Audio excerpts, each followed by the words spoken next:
प्यारे बच्चों आदाब। उर्दूविल इवयुडे पेरेंद। उर्दू में इनके नाम क्या है?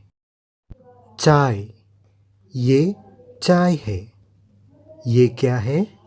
ये चाय है।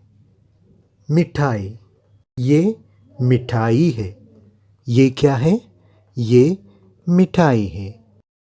हलवा, ये हलवा है। ये क्या है?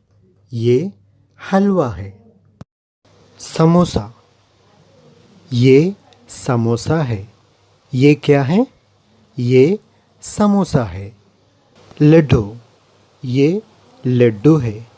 ये क्या है? ये लड्डू है। वकील, ये वकील है। ये कौन है? ये वकील है। बिरयानी, ये बिरयानी है। ये क्या है? ये बिरयानी है। ठीक है दोस्तों, एक और वीडियो के साथ फिर मिलेंगे। तब तक शुक्रिया। खुदा हाफिज़।